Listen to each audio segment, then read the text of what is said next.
माजी खासदार नवनीत राणा यांची नांदगाव पेठ येथील नेताजी क्रीडा मंडळाच्या वतीने आयोजित विदर्भस्तरीय कबड्डी स्पर्धेला सदिच्छा भेट दिली। यावेळी नवनीत राणा यांचा भावपूर्ण सत्कार करण्यात आला। माजी खासदार नवनीत राणा या आपल्या भाषेतून खेळाडूंच्या मनोबल वाढविले। यावेळी नांदगाव पेठ वासियांनी मांडलेल्या मागण्या पूर्ण करण्याचं आश्वासन सुद्धा देण्यात आले। गेल्या अनेक वर्षांपासून नांदगाव पेठ येथील नेताजी क्रीडा मंडळ यांच्या वतीने दरवर्षी विदर्भस्तरीय कबड्डी स्पर्धेचे आयोजन करण्यात येत असते। यावर्षी सुद्धा नेताजी क्रीडा मंडळाच्या वतीने कबड्डी स्पर्धा आयोजित करण्यात आल्या। या कबड्डी स्पर्धेला माजी खासदार नवनीत राणा यांनी सदिच्छा भेट दिली। यावेळी नवनीत राणा यांचा भावपूर्ण सत्कार करण्यात आला। संपूर्ण विदर्भातून येथे कबड्डीचे खेळाडू आले आहेत।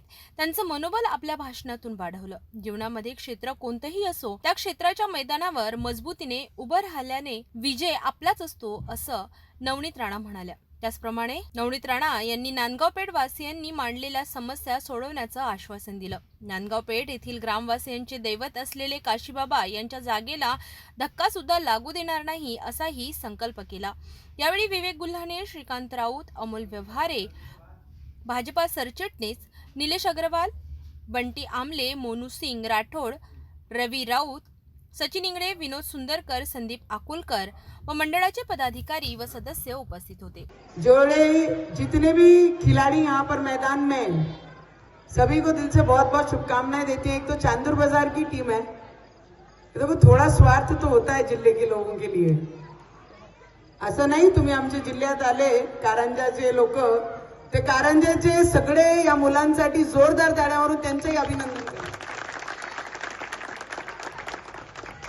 ये खेल देखने के बाद राजनीति के खेल में और इंटरेस्ट आ जाता है।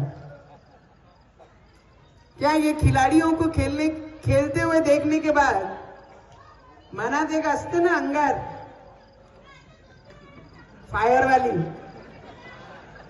पहिले तो एकच होता, आता तो दोन आले फायर। विवेक दादा, खूप लोकांना हे वाटत होता की नवनीत राणा इलेक्शन मध्ये पराभूत झाली तर नवनीत राणाचा झेंडा पराभूत झाला। मी म्हंटल माझा झेंडा हा छत्रपती शिवाजी महाराजांनी लावलेला भगवा आहे, त्याचा पराभव या पूर्ण देशात कोणी करू शकत नाही। आणि ते झेंडा घेऊन या मैदानात उतरली होती। अरे मैदान में नवनीत राणा की हार हुई थी, जिंदगी से नवनीत राणा हारी नहीं थी। और छत्रपती शिवाजी महाराजांनी एवढंच शिकवलेलं आहे, मैदानात उतरल्यानंतर मागे किती लोक तुमच्या सोबत उभे आहे ते पाहायची गरज नाही, आणि समोर किती विरोधक आहे ते पाहायची गरज नाही। वेळ पडली तर मैदानातून तलवार काढण्याची ताकद तुमच्यामध्ये पाहिजे, आणि ते ताकद घेऊन मैदानात उतरली होती। आणि या मतदारसंघामध्ये, जिल्ह्यामध्ये नांदगाव पेठचं तिवसा मतदारसंघामध्ये स्पेशली नांदगाव पेठचा सगळ्यात मोठा वाटा आहे, आणि तुमच्या सगळ्या मतदारांचा मनापासून मी अभिनंदन करते। अरे हारे तो क्या हुआ, जब भी मैदान में उतरेंगे तो 200% रिजल्ट दे के आएंगे। मैदान के बाद क्या होगा वो देखी जाएगी। हार जीत तो जिंदगी में होती रहती है, आज हार है तो कल जीत भी होगी, पर खेलना मैदान में सबसे जरूरी है। जो खेल मैदान का छोड़ के जाता है वो कमजोर होता है। झांसी की रानी महिला ही थी, अगर उसने मैदान छोड़ी होती तो झांसी कभी उसकी नहीं होती। और उसी तरीके से आज अमरावती हमारी है, क्योंकि मैं मैदान छोड़कर नहीं, मैदान में डट कर खड़े रही। इसलिए सभी खिलाड़ियों को जितना एनकरेजमेंट, ये गांव में बहुत ज्यादा राजकारण होता है, अलग अलग तरीके से राजकारण करते, उस पर ना बोलते हुए जो भी डिमांड्स मेरे अमोल भाऊ ने और ये गावाच्या लोकांची इच्छा आहे की जे बस आहे, जे आमच्या गावापर्यंत थांबत नाही ती थांबली पाहिजे। ये देखो, जब लोग बोलते थे कि महाराष्ट्र में देवेंद्र जी मुख्यमंत्री नहीं बनेंगे, हमारे देवेंद्र जी का मजाक उड़ाते थे। त्यांनी म्हटलं होतं मी पुन्हा येईन, असे ताकदीने आले की बघ सगळ्यांचे गोलच केले त्यांनी। काय म्हणतात ते मॅच मध्ये काय असते, ऑल आउट, ऑल आउट ना, मच्छरी जाते ना ऑल आउटनी, तसंच देवेंद्रजींनी आमची या पूर्ण महाराष्ट्रामध्ये केलं। म्हणून देवेंद्रजी ॲज अ मुख्यमंत्री आहे, आपण सगळे या गावाचे जेवढेही प्रवासी आहेत ज्यांना अडचणी होतात बसासाठी, त्यांना मी एवढंच सांगते की बस थांबवण्यासाठी जेवढा प्रयत्न माझ्याकडनं होईल तेवढे प्रयत्न मी नक्की करेन. आणि या गावाचे सगळे लोक जेवढेही Nandgaon, busy line, city line आणि MIDC मध्ये काम करण्यासाठी जातात त्यांना त्रास नाही झाला पाहिजे. ते बस स्थानकसाठी, स्टॉपेजसाठी मी प्रयत्न करेन.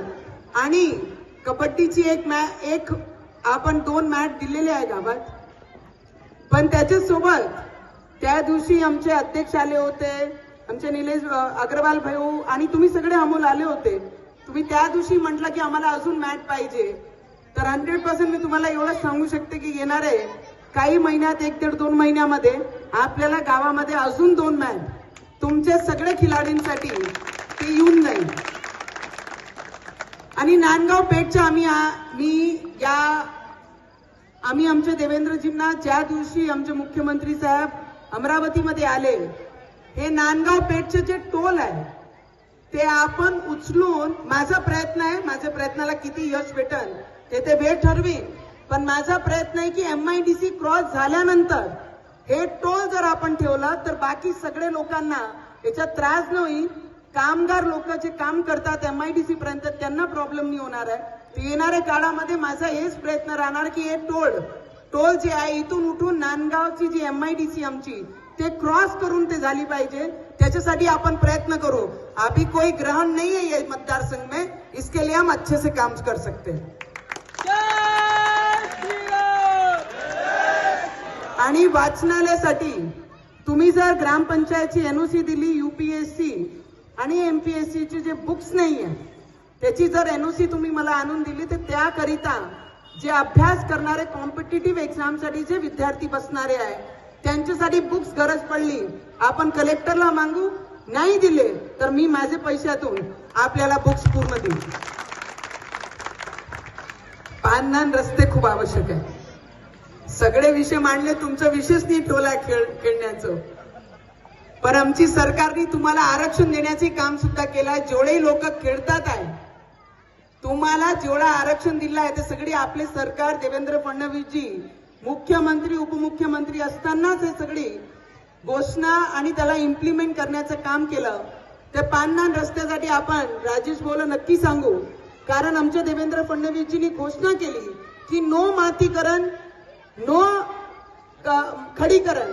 आता सरळ जेही पाननान रस्ते होईल त्याच्यावर आपण डांबरीकरण करू आणि व्यवस्थित सगळे शेतकऱ्यांना शेतामध्ये जाण्यासाठी रस्ता झाला पाहिजे. आणि त्याच्यानंतरही सुद्धा आम्ही आमचे देवेंद्र मुख्यमंत्री साहेबांकडे आम्ही हेच डिमांड ठेवणार आहे की त्या रोडचा ग्रामा नंबर असो किंवा नसो, जर ग्रामपंचायतनी त्या रस्त्याचा ठराव जर दिलं तर ती रस्ता शेत रस्ता आहे म्हणून त्याच्यावर डांबरीकरण झाला पाहिजे. त्याकरिता सुद्धा येणाऱ्या भविष्यामध्ये आम्ही काम करत आहे, कारण की शेतकऱ्यांना त्रास नको आहे. ग्रामा नंबर आहे म्हणून तुमचा रोड होईल आणि ग्रामा नंबर नाही आहे मग तुमचा रोड होणार नाही. हा पद्धतीचे जे अट आणि याच्यामध्ये टाकलेले तेही हटवण्याचा मी प्रयत्न करणार आहे. त्याच्यासाठी सुद्धा मुख्यमंत्रीला आपण विनंती करू. पण नांदगावला आणि काशीनाथ बाबाचे जे जाग्याबद्दलचा प्रश्न आहे, आपको याद है कि नहीं याद है मुझे नहीं मालूम. मैंने बोला मैं खासदार नहीं हूं पर काशीनाथ बाबा की जगह मैं कहीं जाने नहीं देती, इतना मैंने आपको उसी दिन शब्द दे दिया था. आम्ही सरकारमध्ये नसतानाही इतनी ताकत तो रखते ही है. सरकार हो या नहीं हो, भगवान के विषय पे कोई आगे नहीं आना. सोमवार आला तर मग. गेल्या अनेक वर्षापासून नेताजी क्रीडा मंडळाच्या वतीने विदर्भस्तरीय कबड्डी स्पर्धा घेण्यात येत आहे. त्यातून अनेक कबड्डीचे खेळाडू तयार झाले आहेत, होत आहेत. मैदानी गाजवून अनेक खेळाडूंनी अमरावतीची मन उंचवली आहेत. ताज्या बातम्यांसाठी बघत रहा सिटी न्यूज.